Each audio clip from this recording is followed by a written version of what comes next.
তিনটা সুন্দরী দেখতে মেয়ে একটা ছেলেকে বিয়ে করার জন্য পাগল হয়ে যায়, কিন্তু মজার ব্যাপার হলো সেই ছেলেটি ছিল এলাকার সবচেয়ে অকর্মা আর দুর্বল ছেলে। তবে যে মেয়েগুলো তাকে বিয়ে করতে চায় সেই মেয়েগুলো ছিল শহরের সবচেয়ে শক্তিশালী এবং সুন্দরী মেয়ে, যাদেরকে সব ছেলেরাই বিয়ে করতে চায়। যদিও প্রথমে মেয়েগুলো তাকে নিজের স্বার্থের জন্য বিয়ে করতে চেয়েছিল, কিন্তু পরবর্তীতে মেয়েগুলো বুঝতে পারে ছেলেটি আসলে এতটাও দুর্বল নয়, বরং সে হলো সবচেয়ে শক্তিশালী এবং উচ্চ লেভেলের কাল্টিভেটর। তবে প্রশ্ন হলো এই ছেলেটি এতদিন ধরে অনেক ভীতু আর দুর্বল ছিল, সে কি করে এত বেশি শক্তিশালী হয়ে গেল? আর শেষ পর্যন্ত ছেলেটি এই তিনটা মেয়ের মধ্যে কাকেই বা পছন্দ করে? কাহিনীটি অন্য সব ফ্যান্টাসি হিস্টোরিক্যাল ড্রামার থেকে অনেকটা ভিন্ন আর বেশ মজার একটি ড্রামা। আশা করি তোমরা এটাকে খুবই এনজয় করবে। তো চলো আজকের কাহিনী শুরু করা যাক। ড্রামার শুরুতেই ইমর্টাল ল্যান্ড দেখানো হয়। সেখানে সুপ্রিম এল্ডার নামে একটা ছেলে ড্রাগনের কাছে থেকে স্ট্রাইক নিতে গিয়েছে। এর মাধ্যমে সে অমর হতে পারবে, আর সে হতে পারবে ইমর্টাল ক্ল্যানের রাজা। তাই ইমর্টাল ক্ল্যানের সবাই তাকে সাপোর্ট করছিল। যেখানে অন্য সব সাধারণ ইমর্টালেরা মাত্র 12টা স্ট্রাইক নেয়, সেখানে সে 99টা স্ট্রাইক নিয়েছিল। তারপরেও তার এই পরীক্ষা পূরণ হচ্ছিল না। এজন্য সে ড্রাগনের উপরে খুবই রেগে যায় আর বলে আরো কত স্ট্রাইক দেবেন। তখন সেই ড্রাগন রেগে তার উপরে আরো স্ট্রাইক দিতে থাকে, কিন্তু এবারের শক্তিশালী স্ট্রাইক আর সে নিতে পারে না এবং সে ওখানেই জ্বলে ভস্ম হয়ে যায়। এটা দেখে বাকি ইমর্টালেরা তার বিদায় জানায়। এরপরে আমরা পৃথিবীর দৃশ্য দেখতে পাই। এখানে ঝাও পরিবারের একটা ছেলে সন্তান মারা গিয়েছিল, এজন্য তার বাবা কান্নাকাটি করছিল। কিন্তু তখনই সেখানে থাকা সবাই দেখতে পায় ছেলেটি জীবিত আছে। এটা দেখে তো সবাই অনেক ভয় পেয়ে যায়, আর ফেই ইয়াং জেগে ওঠে। সে তো নিজেকে অন্য একটা বডি এবং অন্য একটা পৃথিবীতে দেখে অনেক বেশি ভয় পেয়ে যায়। সে ভাবছিল সে তো স্ট্রাইক খেয়ে মারা গিয়েছিল, তাহলে এখানে কিভাবে এলো? তখনই তার এই দুনিয়ার স্মৃতিগুলো মনে পড়ে যায়। আসলে যুদ্ধে তার দুইটা ভাই মারা গিয়েছিল, এই জন্যই তাদের একমাত্র বংশধরকে বাঁচানোর জন্য তারা দুইজন নিজের জীবন স্যাক্রিফাইস করেছিল আর নিজেদের ছোট ভাইকে বাঁচিয়েছিল। এসব কিছু মনে পড়ার পরে সে ভাবছিল তাহলে আমি অন্য একটা দুনিয়ায় চলে এলাম। ইনি হলেন মিস্টার ঝাও, সে ছিল তার বাবা। নিজের ছেলেকে জীবিত দেখে তো তিনি অনেক খুশি হয়ে যান আর তাকে বলেন তুমি নিশ্চয়ই আমার সাথে মজা করছিলে তাই না? তুমি তো বেঁচেই আছো। তখনই তাদের কথার মাঝে সেখানে একজন বৃদ্ধ লোক আসে আর মিস্টার ঝাওকে বলে মিস বাই চেন আর্লি এখানে এসেছে বিয়ের প্রস্তাব নিয়ে। তখন মিস্টার ঝাও বলে যুদ্ধে আমার তিনটা ছেলে মারা গিয়েছে, আমি তাদের সঙ্গে কোন মুখ নিয়ে দাঁড়াবো? তখন বৃদ্ধটি ফেইকে দেখিয়ে দেয়। এটা শুনে মিস্টার ঝাও সেই তিনজনের সঙ্গে দেখা করতে যায়। এই তিনজনই ছিল ভীষণ সুন্দরী। চেন, লি এবং বাই ছিল এই শহরের মেয়েদের মধ্যে অনেক পাওয়ারফুল এবং সুন্দরী। তাদের তিনজনের সঙ্গে মিস্টার ঝাও এর তিনটা ছেলের বিয়ে হওয়ার কথা ছিল, কিন্তু যেহেতু তারা তিনজনই যুদ্ধে মারা গিয়েছে এজন্য তারা তিনজন ফেইকে বিয়ে করতে চায়। তবে তাদের একটা শর্ত আছে। ফেই যেহেতু তার তিনটা ভাইয়ের থেকে সবচেয়ে দুর্বল, এমনকি সে কাল্টিভেশনও করতে পারে না। এই বিষয়টা তাদের জন্য অনেক বেশি অসম্মানজনক, কারণ তারা তিয়ানজুয়ান সিটির মধ্যে সবচেয়ে পাওয়ারফুল এবং সুন্দরী। তাদের রেপুটেশনের ব্যাপার আছে। এজন্য 1 মাসের মধ্যেই যদি ফেই কাল্টিভেশন করতে পারে তাহলে তারা তাকে বিয়ে করে ফেলবে। কিন্তু যদি সে এটা না পারে তাহলে তাদের কাছে এই বিয়ে ভেঙে ফেলার কারণ আছে। তাহলে সামনের মাসেই তারা বিয়ে ভেঙে দেবে। তাদের এসব কথা শুনে তো ফেই এর অনেক বেশি ইগোতে লাগে। কিন্তু যেই কাজ ফেই গত 18 বছরে পারেনি সেটা সে 1 মাসে কিভাবে করবে, এটা নিয়ে তার বাবা চিন্তিত ছিল। তখন মিস চেন নিজের 3 মাসের কাল্টিভেশন দেখায়। এটা দেখে তো তারা অনেক অবাক হয়ে যায়, কিন্তু ফেই মনে মনে হাসছিল, কারণ এটা তার কাছে কিছুই ছিল না। আগের জন্মে তো সে আরো অনেক বেশি পাওয়ারফুল ছিল। যাই হোক, তাকে এবং তার বাবাকে এভাবে ছোট করতে দেখে সে অনেক রেগে যায় আর তাদেরকে বলে 1 মাস পরে যে ম্যারিটাল আর্টস এর প্রোগ্রাম আছে সেখানে সে অংশ নেবে এবং ডিমন স্লেইং মার্শাল হয়ে দেখাবে। সেখানে তারা তিনজন মেয়ে পার্টিসিপেট করবে। যদি তার সাহস থাকে এবং তার ক্ষমতা থাকে তাহলে সেও এটা করে দেখা। এটা বলে তারা ওখানে থেকে চলে যায়। ফেইকে দেখে তার বাবা অনেক অবাক হয়ে যায়, কারণ ফেই এই প্রথম অন্যায়ের বিরুদ্ধে লড়াই করার জন্য দাঁড়িয়েছিল। একই সাথে সে আরো অবাক হচ্ছিল এটা ভেবে যে তার এই লুজার ছেলে ফেই তাদের চ্যালেঞ্জ অ্যাকসেপ্ট করেছে। তখনই বৃদ্ধ এসে জানায় তার পঞ্চম ছেলে ফিরে এসেছে। এই ছেলেটির নাম হলো হেং, আর সে ছিল মিস্টার ঝাও এর পালিত ছেলে। যাই হোক, এখানে মিস্টার ঝাও ফেই এর বদলে তার এই পালিত ছেলের বেশি প্রশংসা করছিল, যেটা দেখে তার অনেক রাগ হয় আর সে ওখানে থেকে চলে যায়। হেং ও ফেইকে হিংসে করতো মনে মনে, কারণ সে ভাবতো সে ফেই এর থেকে বেশি যোগ্য। তাই সে সব সময় তার বাবাকে পটানোর চেষ্টা করে এই সম্পত্তির ভাগ নেওয়ার জন্য। সে তার বাবাকে বলে এই বাড়ির ব্যারিয়ার খুলে দিতে, কারণ যখন সে 3 মাসের জন্য যুদ্ধে ছিল তখন ডিমন রিলিমে একজন গ্র্যান্ড মাস্টারের সঙ্গে তার দেখা হয়েছিল, যিনি খুবই পাওয়ারফুল। সে ওই গ্র্যান্ড মাস্টারের সান্নিধ্যে থেকে কাল্টিভেশন করতে চায় আর পাওয়ারফুল হতে চায়। তখন তার বাবা তাকে পারমিশন দিয়ে দেয়। প্রাসাদের চারিদিকে থাকা ব্যারিয়ার খুলে দেওয়া মাত্রই সেখানে জুহাং নামে একটা লোক প্রবেশ করে, যে ছিল 5th র্যাঙ্কের গ্র্যান্ড মাস্টার। তিনি মিস্টার ঝাওকে নিজের পরিচয় দেন। তিনি বলেন হিং যখন বিস্ট ভ্যালিতে ছিল সেখানে তারা দুজনে একসঙ্গে সময় কাটিয়েছে এবং একই সঙ্গে কাল্টিভেশন করেছে। হিং তার বাবাকে বলে সে যেন পারমিশন দেয় তার এই বন্ধুকে এখানে 1 মাস পর্যন্ত থাকতে দেওয়ার, ম্যারিটাল অ্যাসেম্বলি পর্যন্ত মিস্টার জুহাং এখানেই যেন থাকে। তখন তার বাবা আর তাকে না করতে পারে না এবং জুহাংকে এখানে থাকার অনুমতি দিয়ে দেয়। এদিকে সেই 3 জন সুন্দরীকে দেখি। চেন আর লি দুইজন মিলে বাইকে বোঝাচ্ছিল, কারণ বাই চাচ্ছিল ওই লুজার ফেইকে বিয়ে করতে, কিন্তু তারা দুজন তাকে বিয়ে করতে চায় না। বাই কেন এটা চায় এটা তারা জিজ্ঞাসা করে। তখন বাই বলে, না আমি লিয়ের মতো সুন্দরী আর না চেনের মতো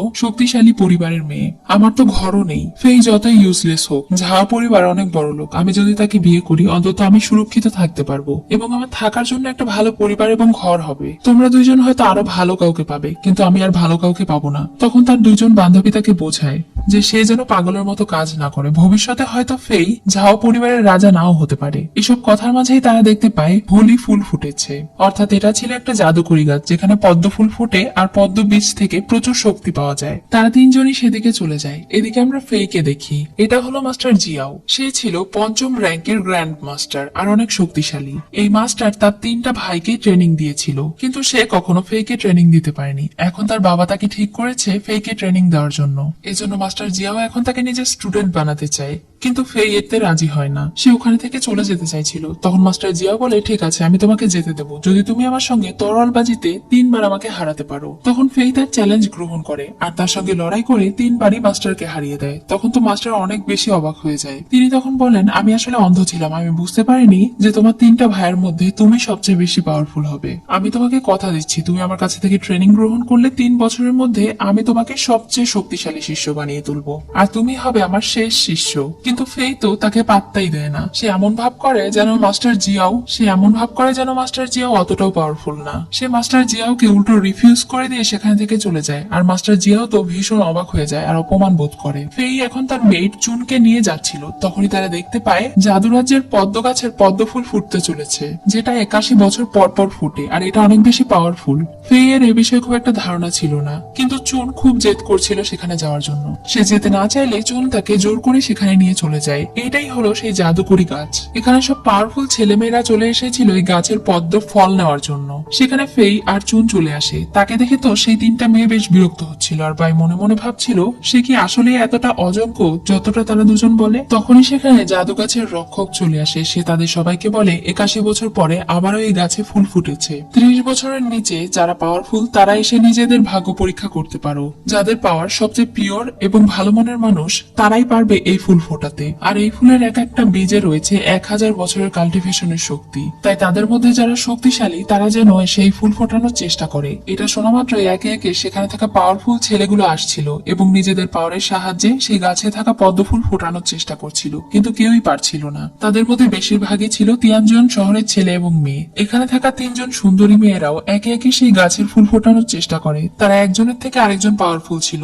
কিন্তু কেউই সেই ফুল ফোটাতে পারে না। এটা দেখে তো ফেইয়ের ঘুম আসছিল। চুন তখন তার মাস্টার ফেইকে বলে সে যেন নিজের শক্তি এখানে পরীক্ষা করে, কিন্তু এটা শুনে চেন আর লি মিলে তাকে অপমান করতে শুরু করে। তারা বলছিল আমরা এত পাওয়ারফুল হয়ে এই ফুলগুলো ফোটাতে পারিনি আর তার মতো অপদার্থ এটা ফোটাতে পারবে। তখনই সেখানে একটা পাওয়ারফুল ছেলে চলে আসে। সে ছিল রাজ পরিবারের একমাত্র সন্তান জুওজি। চেন তাকে দেখে বুঝে ফেলে সে হলো 5th র্যাঙ্ক গ্র্যান্ড মাস্টার আর সে অনেক বেশি পাওয়ারফুল। তারা সবাই তাকে সম্মান জানায়, কিন্তু ফেই তো তাকে বেলই দিচ্ছিল না। এটা দেখে তো জি অনেক রেগে যায়। সে ফেইকে বলে তোমার এত বড় সাহস কিভাবে হলো আমাকে সম্মান না জানানোর, এখনই ঝুঁকে আমাকে সম্মান জানাও। কিন্তু সে বলে আমিও একজন বড়লোক ফ্যামিলির সন্তান, আমি মনে করি না তোমার সামনে ঝুঁকে আমার সম্মান জানানোর প্রয়োজন আছে। এটা শুনে তো প্রিন্স বেশ রেগে যায়, কিন্তু তার সঙ্গে আর বেশি তর্ক না করে সে নিজের কাজে লেগে পড়ে। এখন সে নিজের পাওয়ারের সাহায্যে সেই গাছের ফুল ফোটাতে শুরু করে।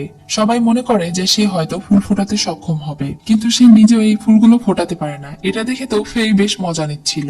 যাই হোক, সে একটু অপমান বোধ করে সেখানে বসে পড়ে। যেহেতু তারা কেউই পারলো না, এই জন্য গার্ডিয়ান এখন তাদের সবাইকে সেখানে থেকে চলে যেতে বলে। তখনই চুন বলে আমার মাস্টার এটা করতে পারবে। যদিও ফেই এটা করতে চাইছিল না, কিন্তু সবাই তাকে দেখে যখন মজা করছিল আর তিরস্কার করছিল তখন সেও তাদেরকে দেখিয়ে দিতে যায়। কিন্তু মজার ব্যাপার হলো এই ফুলগুলো ফোটানোর জন্য তার বেশি কিছু করতেই হয় না। অল্প একটু পাওয়ার খরচ করা মাত্রই সেই ফুলগুলো ফুটে যায়। এটা দেখে তো সবাই অনেক বেশি অবাক হয়ে যায়। আবারও তারা তাকে নিয়ে সমালোচনা শুরু করে যে সে এত বেশি দুর্বল হয়ে কিভাবে এটা ফোটাতে পারলো। যাই হোক, সে ওই গাছ থেকে অনেকগুলো লোটাস শিট সংগ্রহ করে নেয় যেগুলো খুবই পাওয়ারফুল ছিল। এই বীজের থেকে একটা শিট সে ওই মাস্টারকে দিয়ে দেয় যে রাত দিন এই গাছের পাহারা দেয়। তখন তো সেই মাস্টার অনেক বেশি খুশি হয়ে যায়, কারণ এমন দয়ালু এর আগে সে কখনো কাউকে দেখেনি। এরপরে সে তার কাছে থাকা একটা বীজ চুনকে দিয়ে দেয়। তখন চুন বলে, এত পাওয়ারফুল জিনিস আমি নিয়ে কি করব, আমি চাই এই তিনজনের মধ্যে এটা ভাগ করে দিতে। কিন্তু ফেইয়ের এটা পছন্দ হয় না, তারা দুইজন সবসময় তাকে অপমান করে। এজন্য সে বলে, তুমি যদি দিতেই চাও তাহলে বাইকে দাও। তখন চুন সেই বীজ বাইকে দিয়ে দেয়, আর এরপরে সে আরো একটা বীজ চুনকে দেয়। এত পাওয়ারফুল বীজগুলো সে এভাবে বিতরণ করছে দেখে তারা খুবই অবাক হয়। বাই এবার বুঝতে পারে সে আসলে একজন দয়ালু মানুষ, কিন্তু লি আর চেনের মন এখনো পরিবর্তন হয়নি।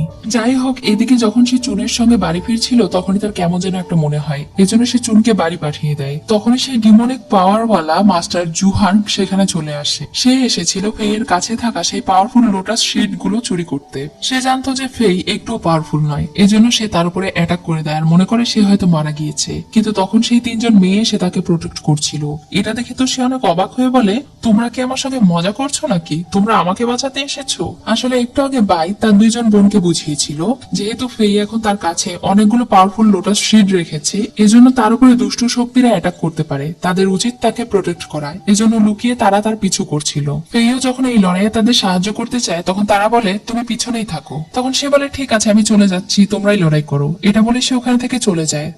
এটা দেখে আবার চেন বলে, সে কতটা কাপুরুষ, আমাদেরকে একা রেখে চলে গেল। যাই হোক, তারা তিনজন মিলে সেই গ্র্যান্ড মাস্টারের সঙ্গে লড়াই করতে থাকে, কিন্তু গ্র্যান্ড মাস্টার এত বেশি পাওয়ারফুল ছিল যে তাদের তিনজনকেই একে একে আহত করে ফেলে। এসব দৃশ্য দেখে বাইয়ের অনেক খারাপ লাগে। সে মনে মনে ভাবছিল তার কারণেই তার দুইজন বোন বিপদে পড়লো। সে আর চেন দুইজনই জ্ঞান হারায়। তখন জুয়াং লিয়ের কাছে আসে।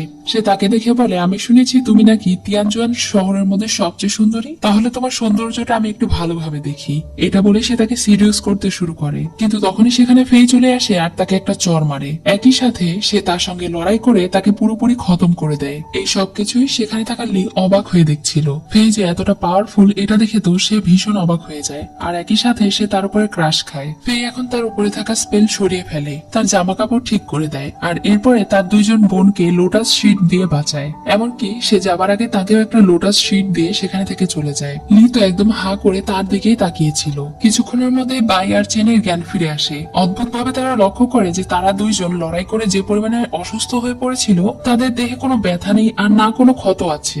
এমনকি তাদের পাওয়ার গুলো একদম ঠিক আছে, আর আগের থেকে একটু শক্তিশালীও হয়েছে বটে। এটা কিভাবে হলো তারা বুঝতে পারছিল না। তখন তারা লিকে জিজ্ঞাসা করে। লি বলে, আসলে আমরা যখন আহত হয়েছিলাম তখন একজন মাস্টার এসে আমাদেরকে বাঁচিয়েছে। সে তাদের কাউকে ফেইয়ের কথা বলে না, কারণ এখন সে একাই ফেইকে অর্জন করতে চায়। যাই হোক, তারা তিনজন সেখানে থেকে চলে যায়। এদিকে ফেই যখন তার বাড়ি ফিরে যায় তখন তো হেং তাকে দেখে অনেক অবাক হয়ে যায়। সে হেংকে বলে, আমি এখনো মারা যাইনি। ফেই তাকে এই কথাটা বলেছিল কারণ সে জানে হেংই তার ওই মাস্টারকে পাঠিয়েছিল তাকে মারার জন্য, যেন তার এই সৎ ভাই তাদের সম্পত্তি দখল করে নি। সে এখন তার ভাইকে ব্যঙ্গ করে বলে, কোথায় তোমার সেই গ্র্যান্ড মাস্টারকে ডাকো। তখন হেং আর বেশি কথা না বাড়িয়ে তার গ্র্যান্ড মাস্টারকে ডাকতে চলে যায়। তখন তার বাবা তাকে বলে, হেং অনেক ভালো একজন গ্র্যান্ড মাস্টার পেয়েছে, কেননা তুমি তোমার ভাইয়ের থেকে কিছু শেখো। তখন সে অবাক হয়ে বলে, আমি শিখবো তার কাছে থেকে? ইম্পসিবল। এদিকে আমরা প্রিন্স জি কে দেখি। ফেই তার সঙ্গে যে আচরণ করেছিল সেজন্য অনেক বেশি অপমান বোধ করেছে। সে চাইছিল ওই ফেইকে একটা শিক্ষা দিতে। এই জন্য সে তিয়ানজন শহরের লিডারকে ডাকে। এই লোকটা তিয়ানজন শহর পরিচালনা করে, এজন্য সে এখন তাকে বলে কিভাবে সে ঝাও পরিবারকে ফাঁসাবে আর সেই ফেইকে নিয়ে এসে একটা শিক্ষা দেবে। প্রথমে তিনি রাজি হতে চাইছিলেন না, কিন্তু এরপরে প্রিন্স তাকে লোভ দেখায়, তখন তো সে রাজি হয়ে যায়। এদিকে হেং গিয়ে তার গ্র্যান্ড মাস্টারকে কোথাও খুঁজে পায় না, এজন্য সে অনেক অসহায় বোধ করে আর ভাবতে থাকে তার মাস্টার কোথায় চলে গেল। এদিকে পরদিন সকালে তিয়ানজুয়ানের শহরের সেই লিডার ঝাও পরিবারে চলে যায়। সে ওখানে গিয়ে বলে ফেই হলো একটা অপরাধী। 3 মাস আগে বর্ডারে যে যুদ্ধ হয়েছিল সেখানে ফেই ডিমন ক্ল্যানদের সঙ্গে যুক্ত হয়েছিল, এজন্য তারা তাকে অ্যারেস্ট করতে এসেছে। মিস্টার ঝাও তো এটা মানতেই পারছিলেন না এবং বলছিলেন তার কোনো একটা ভুল হয়েছে। আর এসব কিছু শুনে তো হেং বেশ মজা পাচ্ছিল আর খুশি হচ্ছিল। তিয়ানজুয়ানের লিডারের মুখে তার ছেলের এত অপমানজনক কথা শুনে মিস্টার ঝাও তো অনেক রেগে যান আর বলেন, আমরা এত বছর ধরে লয়াল হয়ে তিয়ানজুয়ান শহরকে রক্ষা করে আসছি, আর আমাদের বিরুদ্ধে এমন একটা অপবাদ। তখন তিনি রেগে লড়াই করতে যাচ্ছিলেন, তখনই হেং তার হাত ধরে ফেলে আর বলে তার ছেলেকে সেখানে পাঠিয়ে দিতে। এসব ঝগড়া আর না বৃদ্ধি করাই ভালো। তখন ফেইও তার বাবাকে বলে, ঠিক আছে বাবা, আমি ওদের সঙ্গে চলে যাচ্ছি, আপনি চিন্তা করবেন না, নিশ্চিন্ত থাকুন যে আমি সুস্থভাবেই ফিরে আসবো। এটা বলে সে তাদের সঙ্গে চলে যায়। কিন্তু তার বাবা একদম ভেঙে পড়ে। এটা দেখে তো হেং খুশি হচ্ছিল আর মনে মনে ভাবছিল এই সুযোগে সে তার বাবার মন জয় করে নেবে। মিস্টার ঝাও তখন চুনকে বলে মাস্টার জিয়াওকে খবর দিতে। এদিকে সেই তিনজন সুন্দরীও এই খবরটা পেয়ে যায়।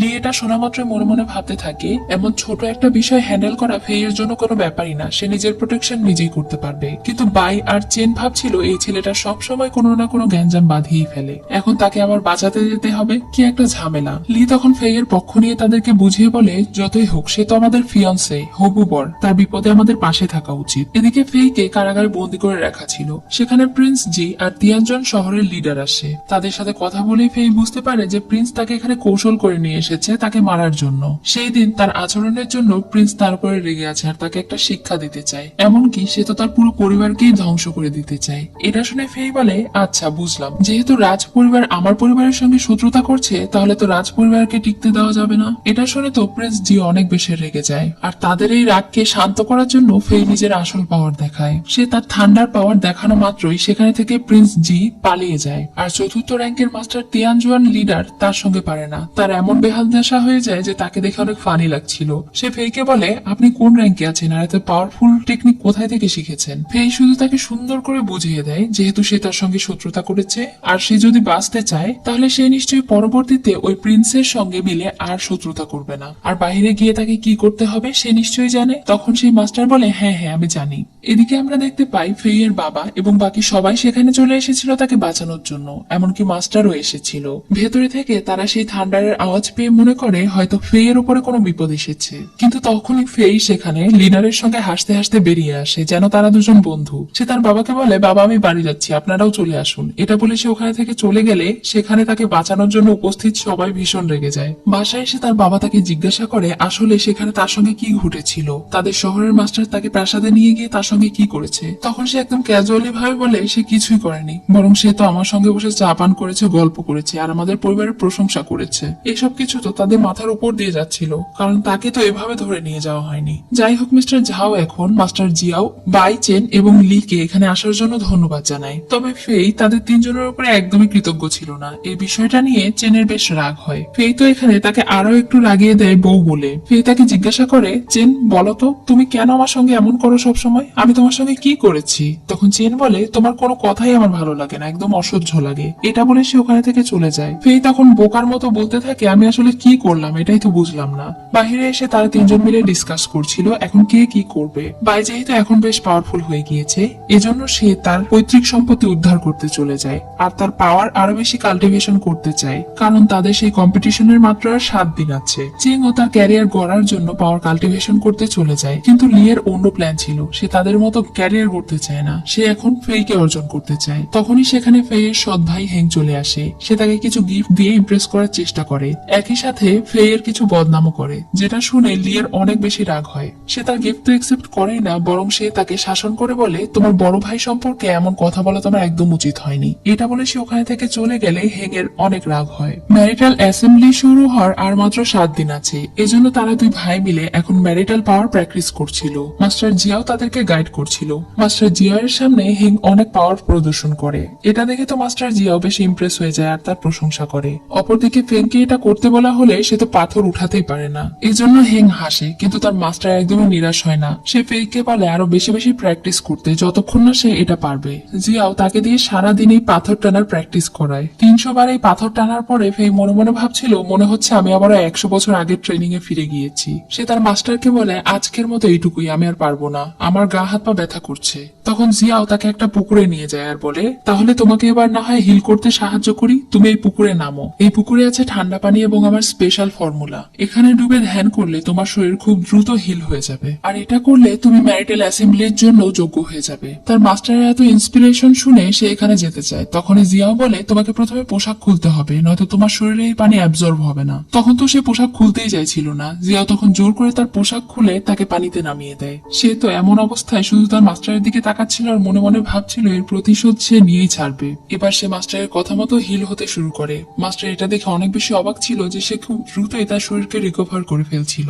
এরকম দৃশ্য খুবই রেয়ার। ফেই নিশ্চয়ই পরবর্তীতে অনেক পাওয়ারফুল একজন মাস্টার হতে পারবে। ফেইও বুঝতে পারে যে এটা করার ফলে তার শরীর আসলেই অনেক স্ট্রং হয়ে যাচ্ছে। যাই হোক, সে তার মাস্টারকে বলে একা একা ভালো লাগছে না, আপনিও আসুন আমার সঙ্গে গোসল করুন। এটা বলে সে তার মাস্টারের সঙ্গে মজা করে, কিন্তু মহিলা মাস্টারের সঙ্গে এমন মজা করা একদমই ঠিক না। এটা তাকে একটা ঘুষির মাধ্যমে তিনি বুঝিয়ে দেন। চোখের মধ্যে ঘুষি খেয়ে চুলের কাছে থেকে ট্রিটমেন্ট নিচ্ছিল। এখন তার মাস্টারের উপর প্রচন্ড রাগ হচ্ছিল, কিন্তু সে কাউকে বলতেও পারছিল না যে তার সঙ্গে আসলে কি হয়েছে। এদিকে হাউটিয়ান লর্ড অর্থাৎ এই দেশের রাজাকে দেখি। তিনি ছিলেন জিয়ের বাবা আর অনেক বেশি পাওয়ারফুল। নিজের ছেলের আকাম কুকামের কথা শুনে তিনি অনেক বেশি রেগে গিয়েছিলেন আর তাকে বলছিলেন, তুমি একজন রাজকুমার হয়ে ওই সামান্য ছেলের সঙ্গে পারলে না, বিষয়টা খুবই লজ্জাজনক। তার বাবা তাকে অনেক অপমান করে আর বলে ওই তিয়ানজুয়ান শহরে গিয়ে সে যেন শাসন করে আর নিজের রেপুটেশন ঠিক করে, নয়তো তিনি তাকে নিজের ছেলে হিসেবে যোগ্য মানবেন না। তখন সে প্রাসাদ থেকে বেরিয়ে এসে মনে মনে ভাবতে থাকে এবার সে ফেইকে আসল শিক্ষা দেবে। এদিকে আমরা বাইকে দেখি সে তার পৈতৃক ভিটা কিনতে এসেছিল। আসলে পূর্বে যখন তার বাবা মা মারা যাওয়ার পরে সে অনেক গরিব ছিল আর এই বাড়িটা বিক্রি করেছিল, তখন 500 স্বর্ণ মুদ্রা দিয়ে বিক্রি করেছিল, কিন্তু এখন এটার দাম হয়ে গিয়েছে 1000 স্বর্ণ মুদ্রা, যেটা সে দিতে পারবে না। আর এমনিতেও এই লোকটি তার কাছে অনেক বাড়িয়ে দাম চাইছিল, কারণ এই লোকটি জানতে পেরেছিল যে বাইয়ের কাছে পাওয়ারফুল লোটাস শিড আছে। এজন্য সেই লোক বলে সে যদি তাকে ওই পাওয়ারফুল লোটাস শিড দিয়ে দেয় তাহলে এই বাড়িটা সে তাকে দিয়ে দেবে। বাই কিছুক্ষণ চিন্তা করে, আর যেহেতু এই বাড়ির সঙ্গে তার ইমোশন জড়িয়ে আছে এজন্য সে তাকে ওটা দিতে রাজি হয়ে যায়। যখন সে ওই লোকটাকে লোটাস শিট দিচ্ছিল তখনই সেখানে ফেই এসে তাকে বাধা দেয়। সে এখন ওই লোকটার সঙ্গে নেগোসিয়েশন করতে শুরু করে আর বলে এই পুরাতন বাড়ি এতগুলো গোল্ড দিয়ে কে কিনবে, আর আপনি দেখছি এটা ডাবল দাম চাইছেন। সে ভাইকে সুন্দরভাবে বোঝায় যেন ওই পুরাতন বাড়ি সে না কিনে, কিন্তু ভাই বলে এখানে তার বাবা মা এবং বংশধরেরা ছিল, এটার সঙ্গে তার ইমোশন জড়িত, এটার প্রাইস যতই হোক না কেন সে এটা কিনতে চায়। এখন সে তাকে চুপচাপ দাঁড়িয়ে দেখতে বলে। এখন ফেই ওই লোকটাকে বলে এখানে তার পূর্বপুরুষরা মারা গিয়েছিল, অর্থাৎ এখানে প্রায় 18 থেকে 20 জনের ভূত ঘুরে বেড়াচ্ছে। এখন যদি তারা বাইরে গিয়ে এটাকে ভৌতিক বাড়ি বলে, আর যেহেতু এই বাড়ি অনেকদিন থেকে বিক্রিও হচ্ছে না, এই বিষয়টা তারা বাইরে ছড়িয়ে দেয়, তাহলে কেউ আর এই বাড়ি কিনবে না। এখন সেই লোকটা ভয় পেয়ে যায় আর বাইকে বলে ঠিক আছে, যেহেতু বাই এটা কিনতে চেয়েছিল তাই সে তাকে 500 স্বর্ণ মুদ্রাতেই দেবে। তো ফেই তাকে বলে আমি মাত্র 250 স্বর্ণ মুদ্রা দেবো। তখন সেই লোকটা তর্ক করতে গেলে সে বলে তাহলে 200 স্বর্ণ মুদ্রা দেবো। এটা শুনে সেই লোকটা না পেরে মাত্র 250 স্বর্ণ মুদ্রায় এই বাড়িটা তাদের কাছে বিক্রি করে দেয়। ভাই তো তার এই হেল্প পেয়ে অনেক বেশি খুশি হয়ে যায় আর সে ফেইকে ধন্যবাদ জানায়। তো ফেই বলে কোনো ধন্যবাদ জানানোর প্রয়োজন নেই, এখন আমি আসি, তুমি ভালো থেকো। তখন ভাই তাকে দেখে মনে মনে ভাবছিল সে আসলে কেমন ধরনের মানুষ। একবার সে তাদের ক্ষতি করে, একবার বাচ্চামি করে, আর একবার তার উপকার করে। আসলে সে তাকে বুঝতে পারছে না। যাই হোক, ভাই এখন তার বাবা মায়ের স্বপ্ন পূরণ করতে চায়। ম্যারিটাল অ্যাসেম্বলি শুরু হওয়ার 5 দিন আগের দৃশ্য দেখানো হয়। ফেই সেখানে থাকা অনেক শক্তিশালী একটা টাওয়ারে যায়, এটার নাম হচ্ছে হেভেন রিচিং টাওয়ার। যদি কেউ 33 নম্বর ফ্লোরে পৌঁছাতে পারে তাহলে তাকে এখানকার সবচেয়ে শক্তিশালী বলে গণ্য করা হয়। তাই সে নিজের শক্তি পরীক্ষা করতে চলে যায়। এদিকে আমরা চেনকে দেখি, সে হুই নামের একটা পাওয়ারফুল ছেলের সঙ্গে হেভেন রিচিং টাওয়ারে যাচ্ছিল। আসলে এখানে সবাই নিজেদের ম্যারিটাল আর্ট পরীক্ষা করতে আসে যে তারা আসলে কতটা পাওয়ারফুল, আর যারা যত বেশি লেভেলে উঠতে পারবে তারা তত বেশি শক্তিশালী বলে গণ্য হবে। আর মেরিটাল আর্টে পাশ করতে হলে অবশ্যই তাদেরকে এই পরীক্ষার মধ্যে দিয়ে যেতে হবে। চেন এখানে হুইয়ের সঙ্গে কথা বলে মনে করে সেই দিন হয়তো হুই তাদেরকে বাঁচিয়েছিল, এজন্য সে হুইকে ধন্যবাদ জানায়। আর হুইও বিষয়টা লুকিয়ে যায় আর নিজের ক্রেডিট নেয়। তারা দুজন মিলেই এখানে ফেইকে লুজার বলছিল। হুই তাকে আরো রাগিয়ে দিয়ে বলছিল ওই লুজার ফেইকে সে যেন বিয়ে না করে, তাদের এনগেজমেন্ট যেন সে ভেঙে দেয়। সেও তার সঙ্গে একমত পোষণ করে। এখন তারা দুজন টাওয়ারের কাছে গিয়ে দেখতে পায় সেখানে ফেই আছে। জেনারেল ওয়াং হুই এখানে ফেইকে সামনাসামনি অপমান করছিল আর লুজার বলছিল। সে বলছিল এই জায়গাটা তোমার জন্য নয়, তুমি যদি এখানে টাওয়ারে পরীক্ষা দিতে যাও তাহলে ডেফিনেটলি তুমি আর বেঁচে ফিরতে পারবে না। এরপর সে আবার চেনের প্রশংসা করছিল যে সে মেয়ে হয়ে তার থেকে বেশি পাওয়ারফুল। তখন বিষয়টি ফেইয়ের মাথায় আসে যে হেভেনে থাকাকালে সে সব ট্রেনিং সম্পন্ন করেছিল, কিন্তু এই টাওয়ারে তার কোনো রেকর্ড নেই। হতেও তো পারে যে সে এই টাওয়ারের 33 নম্বর ফ্লোর পর্যন্ত পৌঁছে যেতে পারবে। এজন্য সে বুদ্ধি করে তাদের দুজনকে বলে চলো আমরা টিম হয়ে এখানে প্রবেশ করি আর 21 নম্বর ফ্লোর পর্যন্ত যাই। তোমাদের সঙ্গে গেলে হয়তো আমি মারা যাবো না, তোমরা আমাকে বাঁচিয়ে নিতে পারবে। এটা বলে সে তাদেরকে অনেক রিকোয়েস্ট করতে থাকে। তখন তারা দুজনেই রাজি হয়ে যায়। যাই হোক, এখন তারা 3 জন মিলে সেই টাওয়ারে ওঠার জন্য চ্যালেঞ্জ করতে চায়। এই হেভেন রিচিং টাওয়ারের দুইজন গার্ড সেখানে আসে। তাদের একজনের নাম হচ্ছে তিয়ান আর একজনের নাম হচ্ছে দি। তারা দুজনই এখানে সকলের চ্যালেঞ্জ গ্রহণ করে আর সেই টাওয়ারে ওঠার সকল রুলস তাদেরকে বুঝিয়ে দেয়। তাদের মধ্যে একজন তাদেরকে একটা জেড স্লিপ দেয়, এটা তাদেরকে অবশ্যই রাখতে বলে, কারণ এটার মাধ্যমে তারা সেই টাওয়ারে বিপদে পড়লে হঠাৎ করে বের হয়ে আসতে পারবে। চেন তাদের কাছে থেকে সেটা গ্রহণ করে। এরপরে তারা দুজন মিলে সেই টাওয়ারের গেট খুলে দেয় আর তারা তিনজন একে একে সেই টাওয়ারের ভেতরে প্রবেশ করে। এই টাওয়ারে মোট 33টা লেভেল আছে আর প্রত্যেকটা লেভেলেই কোনো না কোনো টুইস্ট আছে যেটা তাদেরকে খুঁজে বের করতে হবে এবং পরবর্তী ধাপে যেতে হবে। এই টাওয়ারে তারা তিনজন প্রবেশ করেছিল, কিন্তু ফেই ফাঁকিবাজের মতো পাশে বসেছিল আর তারা দুজন লড়াই করে যাচ্ছিল। তখনই সে এই লেভেল 1 থেকে বের হওয়ার গেট খুঁজে পায়। এই লেভেলের গেট থেকে সে সরাসরি 19 নম্বর লেভেলে চলে গিয়েছিল, কারণ যেহেতু তার সঙ্গে আসা দুইজনই 18 নম্বর লেভেল পর্যন্ত কমপ্লিট করেছে, এজন্য তাকে আর বাকি লেভেলগুলো পূরণ করতে হয় না। তাদেরকে রেখে সে একাই চলে যাওয়ার কারণে তারা দুজন ভীষণ রেগে যায়। এদিকে আমরা ফেইকে দেখি যে কিনা 19 নম্বর ফ্লোরে এসে একটা বিস্টকে দেখতে পায়, যেটার পাওয়ার অলরেডি কেউ নিয়ে নিয়েছিল। মানে তাদের আগেই কেউ একজন এই লেভেলটা কমপ্লিট করে ফেলেছে। সে ভাবছিল কে হতে পারে যে 33 নম্বর লেভেল পর্যন্ত কমপ্লিট করেছে, তার আগেই এসে সেই বিস্ট কোর নিয়ে গেছে, এজন্য তার অনেক বিরক্ত লাগছিল। এদিকে আমরা তাদের দুজনকে দেখি যারা লড়াই করতে করতে 25 নম্বর ফ্লোরে পৌঁছে গিয়েছিল। এখানে অনেক বড় একটা দানব পোকার সঙ্গে তাদের লড়াই হচ্ছিল। লড়াইয়ের এক পর্যায়ে চেনের কাছে থাকা সেই চাবিটা পড়ে যায়, যেটার মাধ্যমে তারা টাওয়ার থেকে বের হতে পারবে। কিন্তু এখানে হুই তার সঙ্গে বিশ্বাসঘাতকতা করে। সেই টাওয়ারের ভেতরে থেকে মাস্টার জিয়াও বেরিয়ে আসে, যে কিনা 33 নম্বর ফ্লোর পর্যন্ত কমপ্লিট করে ফেলেছিল আর সে ওই বিস্ট কোর নিয়ে এসেছিল। সেই ছিল যে কিনা বিস্ট কোর উদ্ধার করেছে। এটা দেখে তো সেই দুইজন গার্ড তার বাহবা দিচ্ছিল। জিয়াও যেহেতু বেশ আহত হয়েছিল, এজন্য সে ওখানে থেকে চলে যায়। কিছুক্ষণের মধ্যে সেখানে হুইও পৌঁছে যায়। হুইকে সেই টাওয়ার থেকে একা বের হতে দেখে তারা দুজন জিজ্ঞাসা করে, তোমার সঙ্গে আরো দুইজন ছিল, তাদের কি হলো? তখন সে বলে, 25 নম্বর ফ্লোরে আমরা অনেক বিপদে পড়েছিলাম, আমি গেট খুলে বেরিয়ে এসেছি, কিন্তু তারা দুজন বের হতে পারেনি। এটা শুনে সেই দুইজন গার্ড তাকে কাপুরুষ বলছিল আর বেশ অপমান করছিল, কারণ সে একা একাই সেখানে থেকে বেরিয়ে এসেছে তাদেরকে বিপদে রেখে। সে আর তাদের কথার খুব একটা উত্তর দেয় না আর সেখানে থেকে বেরিয়ে পড়ে। এদিকে আমরা চেনকে দেখি, সে ওই বিস্টের সঙ্গে লড়াই করতে করতে অনেক বেশি আহত হয়ে পড়েছিল। সে আর লড়াই করতে পারছিল না। তার এটা ভেবে খুবই খারাপ লাগছিল যে সে তার লক্ষ্যের এত কাছাকাছি এসে এবার হয়তো মারা যাবে। যখন সে ধরেই নিয়েছিল যে এবার সে মারা যাবে, ঠিক তখনই সেখানে ফেই চলে আসে, কিন্তু সে তাকে পেছন দিকে থেকে দেখেই জ্ঞান হারিয়ে ফেলে। তখন ফেই তাকে বাঁচায় আর সেখানে থেকে বের করে নিয়ে চলে আসে। বাইরে তার মা তার জন্য অপেক্ষা করছিল। তখন সে চেনকে তার মায়ের কাছে দিয়ে চলে যায়। এবার হুই আবার তাকে সমবেদনা জানাতে আসে। যখন তার জ্ঞান ফিরে আসে, তখন সে পেছন থেকে দেখে মনে মনে ভাবছিল তাহলে কি ফেই তাকে বাঁচালো। যাই হোক, ফেই যখন রাতে বাড়ি ফিরে যায়, তখন তার বাবা তার উপরে রেগে যায় আর বলে সে মাস্টার জিয়ার কাছে গিয়ে ট্রেনিং নেওয়া বাদ দিয়ে কি সব করে বেড়াচ্ছে। এমন চলতে থাকলে আর সে যদি ম্যারিটাল আর্টে না টিকে, তাহলে এই তিনজন সুন্দরী তাকে আর বিয়ে করবে না। তখন সে তার বাবাকে বলে, বিয়ে করবে না মানে? তারা তিনজন আমার জন্য পাগল। এটা শুনে তো তার বাবা একদমই বিশ্বাস করছিল না। তখনই বৃদ্ধ এসে তার বাবাকে বলে, মিস লি ফেইয়ের সঙ্গে দেখা করতে এসেছে। তখন তার বাবা তো মনে করে মিস লি হয়তো বিয়ে ভেঙে দিতে এসেছে, কিন্তু লি তো এখানে ফেইকে স্কারলেট ফ্রুট দিতে এসেছিল। এই ফল অনেক বেশি শক্তিশালী আর এই ফল শুধুমাত্র 9 জনের কাছেই আছে। যারা ম্যারিটাল আর্টের 9ম গ্রেড পর্যন্ত পৌঁছাতে পারে, একমাত্র তাদের কাছেই এই ফল থাকে। লি তাকে এটা দিয়েছিল মন থেকে, যেন এটা ফেইয়ের কাজে আসে। এটা দেখে তো মিস্টার ঝাও অবাক হয়ে বলে, তার মানে তুমি বিয়ে ভাঙতে আসোনি? তখন লি বলে, না, আমি তো শুধু তাকে এটা দিতে এসেছিলাম, আর আমি আশা করছি ফিউচারে আমরা এক পরিবার হব, তাই ভাবছি আমার পরিবারের এই ট্রেজার তাকে দিয়ে যাই। এটা ভেবে সে লজ্জা পেয়ে ওখানে থেকে চলে যায়। এসব কিছু দেখে তো তার বাবার জ্ঞান হারানোর মতো অবস্থা হয়। পাশে থেকে ফেই আর চুন তার বাবার এই অবস্থা দেখে হাসছিল। তার বাবা তাকে জিজ্ঞাসা করে, তুমি এই মেয়েকে কিভাবে বশ করলে? ফেই তার বাবাকে বলে, হতে পারে তার আমার চার্মিং লুক দেখে পাগল হয়ে গিয়েছে। যাই হোক, এই বিষয়টা নিয়ে তার বাবা বেশ খুশি হয়। আর হেং তো দিন দিন তার ভাইয়ের সফলতা দেখে হিংসে করছিল। যেহেতু ম্যারিটাল আর্টের প্রোগ্রাম শুরু হতে আর মাত্র 2 দিন বাকি, এজন্য মিস্টার জিয়াও পরদিন তার 2 জন ছেলেকে লড়াইয়ে লাগিয়ে দেয়। তিনি দেখতে চাচ্ছিলেন তাদের 2 ছেলের মধ্যে কে বেশি যোগ্য। হিং এই সুযোগটা লুফে নেয়। সে ভাবছিল এবার সে ফেইকে হারিয়েই ছাড়বে, কিন্তু ফেইও এবার হেরে যাওয়ার পাত্র নয়। এবার সে তার বাবার সামনে অনেক ভালো পারফরমেন্স দেখায়। সে ফেইকে প্রায় হারিয়েই দিচ্ছিল, তখনই তার বাবা সেখানে চলে আসে আর তাদের দুজনকে আলাদা করে দেয়। মিস্টার ঝাও এতক্ষণ দেখেছিল হেং কিভাবে আক্রমণাত্মক ভাবে তার ভাইয়ের উপরে আক্রমণ করছিল, এজন্য তিনি একটু হেং এর উপরে রেগে যান। তখন হেং তার বাবার কাছে ক্ষমা চায় আর বুঝতে পারে ফেই আসলে অনেক বেশি পাওয়ারফুল, কিন্তু এত অল্প সময় সে কিভাবে এতটা পাওয়ারফুল হয়ে গেছে এটা সে বুঝতে পারে না। তাই সে ওখানে থেকে দ্রুত কেটে পড়ে। ফেইয়ের বাবা এখন তার অনেক বেশি প্রশংসা করে আর বলে, তুমি আমার ছেলে, এখন আমার দেখে খুবই গর্ব হচ্ছে। আজকে ম্যারিটাল অ্যাসেম্বলির দিন ছিল।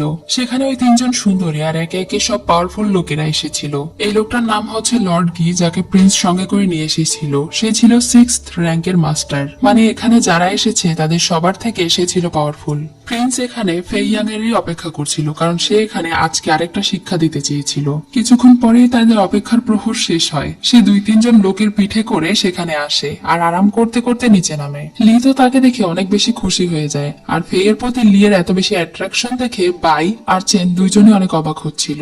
এখানে একটা পাওয়ারফুল পাত্রের সাহায্যে তাদের সবার ম্যারিটাল আর্টের র্যাঙ্কিং টেস্ট করা হবে। একে একে তাদের সবার র্যাঙ্ক টেস্ট করা হচ্ছিল। সবার প্রথমে লি তার র্যাঙ্ক টেস্ট করায়। সে ম্যারিটাল টাওয়ারের 14 লেভেল পর্যন্ত পৌঁছেছে। এটা দেখে সবাই অবাক হয়ে ভাবছিল বিউটি উইথ ব্রেন, এত সুন্দরী একটা মেয়ে বেশ পাওয়ারফুলও বটে।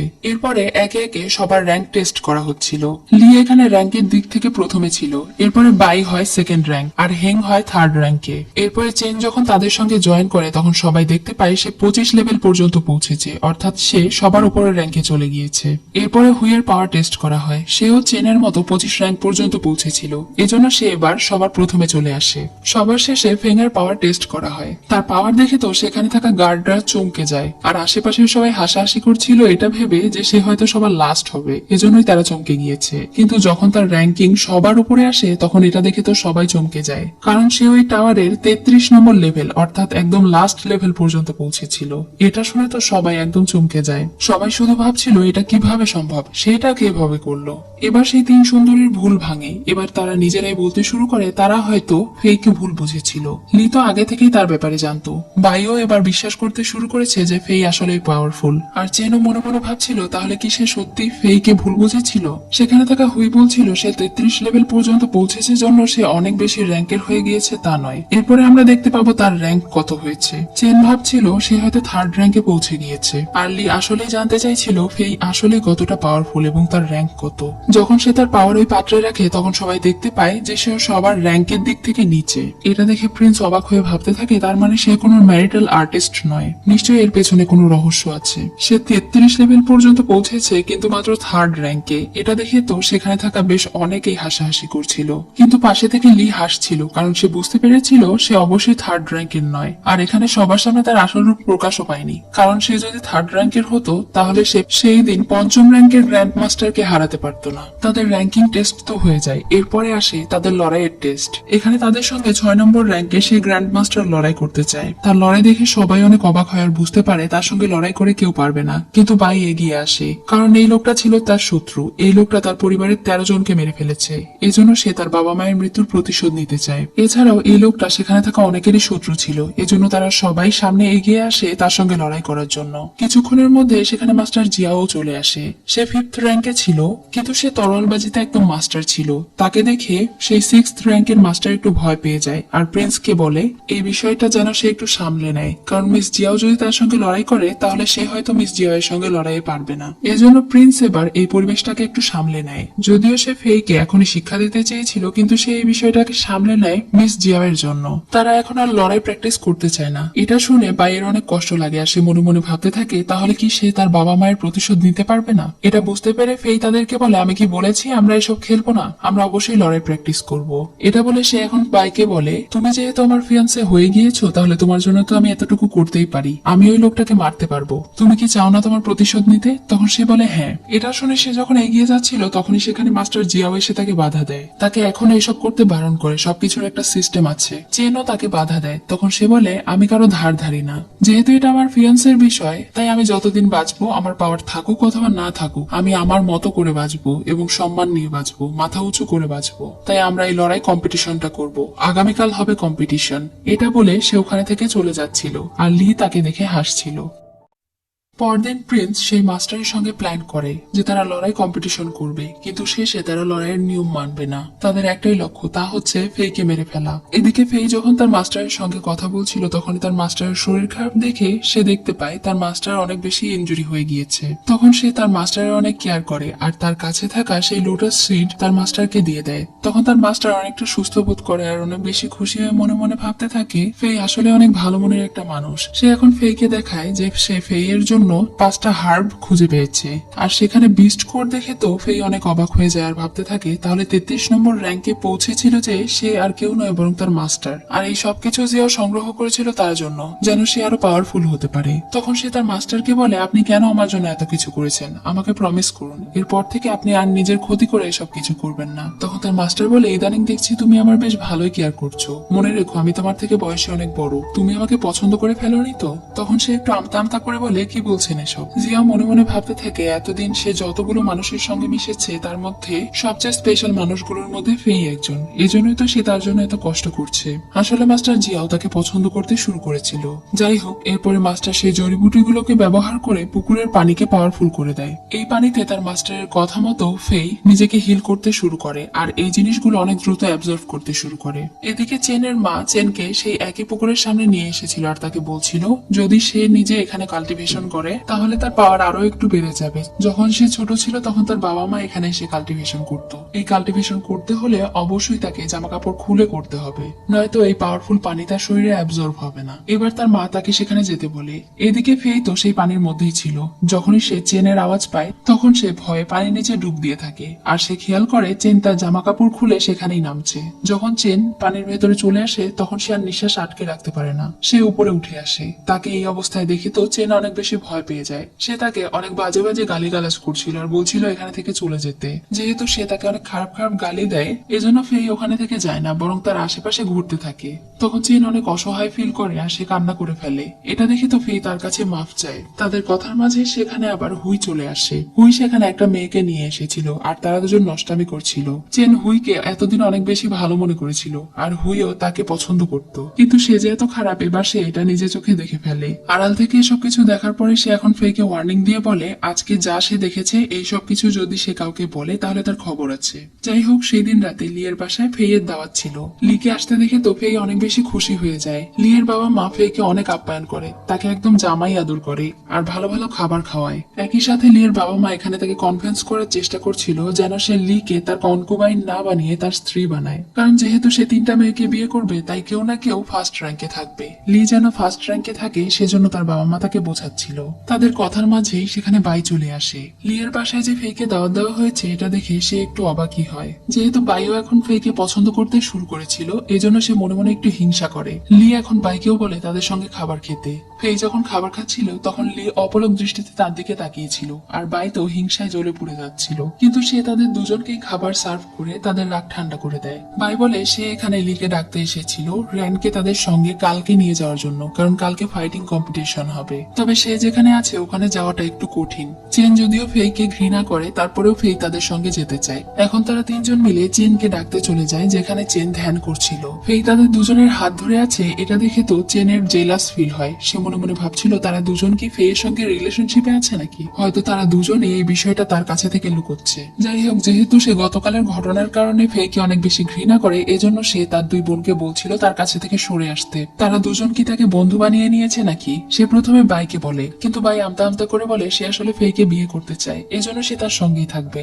এবার সে লিকে জিজ্ঞাসা করলে লিও একই উত্তর দেয়। এটা শুনে তো সে অনেক ইম্বারেস ফিল করে। এখন চেন তাকে জিজ্ঞাসা করে সে আসলে কাকে বিয়ে করবে তাদের 3জনের মধ্যে। ফেই তো এবার পড়ে যায় বিপদে। সে কাকে হ্যাঁ বলবে আর কাকে না বলবে বুঝতে পারছিল না। ঠিক তখনই সেই গুহা থেকে একটা বিশাল বড় মাকড়সা দানব বেরিয়ে আসে। তখন তারা 3জনই সেখানে থেকে পালিয়ে যায় আর ফেই তাদের 3জনকে রেখে বাড়িতে দৌড় দেয়। চিন আর বাই এখন পার্সোনালি লিকে জিজ্ঞাসা করে সে কেন ফেইকে এত বেশি পছন্দ করে। তখন সে বলে তোমরা তো তাকে পছন্দ করো না, তোমরা তাকে বদমাইশ বলো, লুজার বলো, কিন্তু আমার ওই লুজারকেই পছন্দ। তোমরা যদি তাকে বিয়ে করতে না চাও তাহলে করো না, আমি একাই তাকে বিয়ে করব। এটা বলে সে ওখানে থেকে চলে যায় আর এটা দেখে তারা দুজন ভীষণ অবাক হয়ে যায়। এদিকে ফেইকে তার মাস্টার সঙ্গে করে নিয়ে যায় লাভ ডিউ নামক এক ধরনের পাওয়ারফুল জড়িবুটি তুলতে। সে 4টা জড়িবুটি পেয়েছিল কিন্তু একটা বাদে, সেই একটা তুলতেই তারা সেখানে যায়। এই জড়িবুটি অ্যাচিভ করতে হলে ভার্জিন ছেলে এবং ভার্জিন মেয়ে প্রয়োজন। যেহেতু তারা দুজনই ভার্জিন এজন্য তারা দুজন ট্রাই করে এই ফুল তোলার জন্য। প্রথমে তারা দুজন এই ফুল তুলতে পারে না, কিন্তু এরপরে সেই ফুলটা ফুটে যায়, যেটা দেখে সে অনেক অবাক হয়ে যায় আর বুঝতে পারে এই ফুল ফুটে যখন 2জন ভালোবাসার মানুষ একসঙ্গে এই ফুলে জাদু করবে, তার মানে আসলে সে এবং জিয়াও একে অন্যকে অনেক ভালোবাসে, কিন্তু তারা নিজেই জানে না। কিন্তু এই ফুল পাওয়ার পরে তারা দুজন আর একসঙ্গে থাকতে পারবে না, এটা তাদেরকে বিষক্রিয়া করবে আর ফেইয়ের উপরে এই বিষক্রিয়া কাজ করে। এজন্য সে তার মাস্টারের উপরে রেগে গিয়ে বলে আমি কি আপনাকে বলেছিলাম আমার এত উপকার করতে, আমার এত উপকার করতে হবে না, এখন থেকে আমার কাছে থেকে দূরে দূরে থাকুন। এটা শুনে জিয়াওয়ারের অনেক খারাপ লাগে, তার চোখে পানি চলে আসে। তখন ফেই সেখানে থেকে চলে যায় আর রাতে অনেক কষ্ট পায়, কারণ সেই ফুলের পয়জন তার মধ্যে ছড়িয়ে পড়েছে। এখন পরদিন সকালে টাওয়ারে সব পাওয়ারফুল লোকেরা চলে এসেছিল, কারণ আজকে এখানে লড়াই কম্পিটিশন হবে। শহরের সবচেয়ে বড় বড় পাওয়ারফুল লোকদেরকে প্রিন্স সাথে করে নিয়ে এসেছিল। এখানে এখন ঠিক করা হয় কার সঙ্গে কার প্রথম রাউন্ডের লড়াই হবে। প্রথমে এখানে লিয়ের সঙ্গে একটা ছেলে লড়াই করে। তাদের দুজনের মধ্যে বেশ ভালোই লড়াই হয়, কিন্তু লি হেরে যায়। ফেই তাকে সামলে নিয়ে বলে, তুমি কি ঠিক আছো? তখন সে খুশি হয়ে বলে, হ্যাঁ ঠিক আছি, কোনো সমস্যা নেই। এরপরে হুইয়ের সঙ্গে ফেই এর লড়াই শুরু হয়। হুই প্রথমে ভেবেছিল যে ফেই তেমন একটা পাওয়ারফুল না, কিন্তু তার সঙ্গে লড়াই করার পরে সে বুঝতে পারে যে ফেই আসলে অনেক পাওয়ারফুল। কিন্তু লড়াইয়ের এক পর্যায়ে হুই তার সঙ্গে লড়াই করে তার তরোয়াল ভেঙে ফেলে। এখন সে কি দিয়ে লড়াই করত? সেখানে থাকা সবার এক্সপেকটেশন তাকে নিয়ে অনেক বেশি ছিল, কিন্তু সে এভাবে প্রথম রাউন্ডে হেরে যাবে এটা কেউ বুঝতে পারেনি। সে এখন তার হার স্বীকার করতে যাচ্ছিল, কিন্তু তখনই সেখানে মাস্টার জিয়াও চলে আসে। সে তাকে বলে, খেলার মাঝখানেই হেরে যাচ্ছ? মাস্টার এখন তাকে নিজের পাওয়ারফুল তরোয়াল দেয় আর এটা দিয়ে তাকে লড়াই করতে বলে। এবার সে তার মাস্টারের তরোয়ালের সাহায্যে অনেক বেশি পাওয়ারফুল হয়ে যায় আর হুইকে হারিয়ে দেয়। তখন সেখানে থাকা ফেই এর বাবা, বাই, লি সবাই অনেক খুশি হয়ে যায়। প্রিন্স শুধু অপেক্ষা করছিল কখন ফেই তার আসল পাওয়ার তাদেরকে দেখাবে। এবার চেনের সঙ্গে একটা ছেলের লড়াই হয় আর সেই ছেলেটিকে চেন খুব সহজেই হারিয়ে দেয়। এখানে প্রথম রাউন্ড শেষ হয়ে যায় আর দ্বিতীয় রাউন্ড শুরু হয়। দ্বিতীয় রাউন্ডে গে হং নামক সেই মাস্টারের সঙ্গে বাই লড়াই করতে চায়, কারণ সে তার বাবা মায়ের মৃত্যুর প্রতিশোধ নেবে। সেখানে ফেই গিয়ে তাকে অনেক উৎসাহ দেয় আর বলে, তুমি তাকে মারতে পারবে, নিজের মধ্যে প্রতিশোধের আগুন জ্বালাও। এসব কিছু দেখে তো দূর থেকে লিয়ের হিংসে হচ্ছিল। তখনই ফেইয়ের বাবা তাকে সেখানে থেকে নিয়ে চলে যায়। আসলে ফেই এটা করার মাধ্যমে বাইয়ের মধ্যে অনেকটা পাওয়ার ট্রান্সফার করে দিয়েছিল। এখন বাই মাস্টার হং এর সঙ্গে লড়াই করতে শুরু করেছিল। বাই আসলে যতটা না পাওয়ারফুল ছিল, তার থেকেও সে আরো বেশি পাওয়ারফুল হয়ে গিয়েছিল ফেইয়ের কারণে। আর এই পাওয়ারের সাহায্যে সে মাস্টারের সঙ্গে লড়াই করছিল।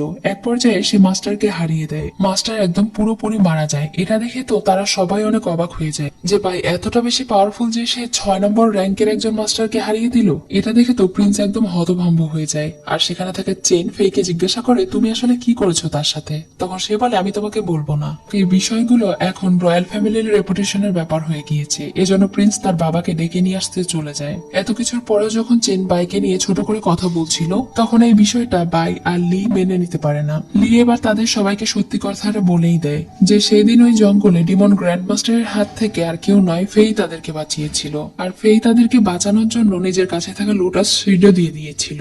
এসব কিছু জানার পরে বাই আর চেন অনেক বেশি ইমোশনাল হয়ে যায়। তখনই সেখানে প্রিন্স তার বাবাকে নিয়ে চলে আসে। রাজাকে দেখে তারা সবাই সম্মান জানায়। রাজা এখানে হাজির হওয়ার পরেও ফেই তাকে সম্মান জানায় না। এই বিষয়টা প্রিন্স তার বাবাকে দেখিয়ে দেয় আর তাকে অপমান করতে শুরু করে। কিন্তু ফেই বলে সে রাজাকে সম্মান জানাবে না, কারণ সে রাজার থেকেও আরো বেশি যোগ্য। এটা শুনে ফেইয়ের বাবা রাজার কাছে ক্ষমা চেয়ে বলে তার ছেলের মাথায় একটু সমস্যা আছে, তাই রাজা যেন তার ছেলেকে ক্ষমা করে দেয়। রাজা তাকে একবার সুযোগ দেয় আর বলে, তুমি এই বেয়াদবির জন্য আমার কাছে মাফ চাও। কিন্তু সে কিছুতেই মাফ চায় না, বরং সে উল্টো রাজাকেই বলে সে যেন যেভাবে এখানে এসেছিল সেভাবেই আবারও ফিরে যায়, তাহলে সে তাকে ক্ষমা করে দেবে। তখন রাজা হাসে আর বলে, তোমার এত বড় সাহস! আমি হলাম 10th র্যাঙ্কের আর তুমি আমার সঙ্গে লড়াই করা এবং বেয়াদবি করার সাহস দেখাচ্ছ? তার এসব কথা শুনে আশেপাশের সবাই অনেক ভয় পেয়ে যায় আর তাকে এটা করতে বারণ করে। কিন্তু ফেইয়ের অন্য উদ্দেশ্য ছিল। আসলে গতকালকে ফেইকে তার মাস্টার সেই পিল তৈরি করে দিয়েছিল, যেটা 5টা জড়িবুটির সাহায্যে তৈরি করা যায় আর এটা খেলে সে সবচেয়ে বেশি পাওয়ারফুল হয়ে যাবে। তাই সে ওই দিন ওই পিলটা খায়নি। তার মাস্টার তাকে বলেছিল যখন এটা সবচেয়ে প্রয়োজন হবে তার, তখনই যেন সে এটা গিলে ফেলে। যাই হোক, তার পরিবারের সঙ্গে এমন হিংসাত্মক কাজ করার জন্য প্রিন্সের উপরে রাজার উপরে ফেইয়ের ভীষণ রাগ ছিল। সে তাদের সঙ্গে লড়াই করার জন্য প্রস্তুত হয়ে যায়। সে এখন রাজাকে তার আসল পাওয়ার দেখায়, সেটা হচ্ছে থান্ডার পাওয়ার। তার এই বিদ্যুতের পাওয়ার দেখে তো রাজা অনেক অবাক হয়ে বলে, মাত্র 3 নম্বর র্যাঙ্কের হয়ে সে এত পাওয়ারফুল কিভাবে হতে পারে? তখন সে বলে সে আসলে থান্ডার পাওয়ার অ্যাবজর্ব করেছে, কারণ সে সবচেয়ে পাওয়ারফুল হতে চায়। তাহলে এরপরেও কি রাজা তার সঙ্গে লড়াই করতে চায়? সে নিজের পাওয়ারের মাধ্যমে রাজা এবং রাজকুমার দুজনকেই কাবু করে ফেলে। রাজা তার পাওয়ারের মাধ্যমে বুঝে যায় সে আর কেউ নয় বরং সুপ্রিম লর্ড। তখন সে তার কাছে ক্ষমা চায়। ফেইয়ের বাবা তখন তাকে বলে সে যেন রাজাকে ছেড়ে দেয়, কারণ তাদের শহরের রাজার প্রোটেকশনের দরকার আছে, নয়তো ডিমনেরা তাদেরকে অ্যাটাক করে দেবে। তার বাবার এই কথা শুনে ফেই তাদেরকে ছেড়ে দেয়। তখন সে তাকে ধমক দিয়ে বলে, আমি তোমাকে আজকে ছেড়ে দিচ্ছি, কিন্তু এরপরে আর কখনো যদি আমার বন্ধুদের সঙ্গে এবং আমার পরিবারের সঙ্গে ঝামেলা করার চেষ্টা করো তাহলে আমি তোমাকে মেরে ফেলবো। এটা শুনে রাজা এবং রাজকুমার দুজনেই তার কাছে থেকে মাফ চেয়ে ওখানে থেকে চলে যায়। যাই হোক, তার মাস্টারের দেওয়া পিল গ্রহণ করার পরে সে এখন সুপ্রিম লর্ডে পরিণত হয়ে গিয়েছে। অর্থাৎ এর আগে যখন সে মারা গিয়েছিল, যেটা সে অ্যাচিভ করতে চেয়েছিল সেটা অ্যাচিভ করে ফেলেছে। সে এখন তাদের সবার কাছে থেকে বিদায় নেয়। আকাশ কালো হয়ে যায়, বিদ্যুৎ চমকাতে শুরু করে আর তাকে হেভেন ডাকতে শুরু করে। জিন এখন নিজের ভুল বুঝতে পারে। সে বুঝতে পারে ফেইকে সে আসলেই ভুল বুঝেছিল। একই সাথে বাই এবং লিয়েরও তার সঙ্গে কাটানো সকল স্মৃতিগুলো মনে পড়তে থাকে। তারা সবাই অনেক ইমোশনাল হয়ে যায়। সবাই তাকে যেতে বারণ করছিল আর কান্না করছিল, কিন্তু ফেই যেহেতু এই পৃথিবীর নয়, তাই সে তাদের সবাইকে বিদায় দিয়ে নিজের দায়িত্ব পালন করার জন্য চলে যায়। আর এভাবে এই ড্রামার কাহিনী শেষ হয়ে যায়। সো ভিউয়ার্স, আজকের কাহিনী তোমাদের কেমন লাগলো অবশ্যই কমেন্ট করে জানিও। আর এমনই আরো সুন্দর সুন্দর ড্রামা পেতে আমার চ্যানেলে সাবস্ক্রাইব করে রেখো।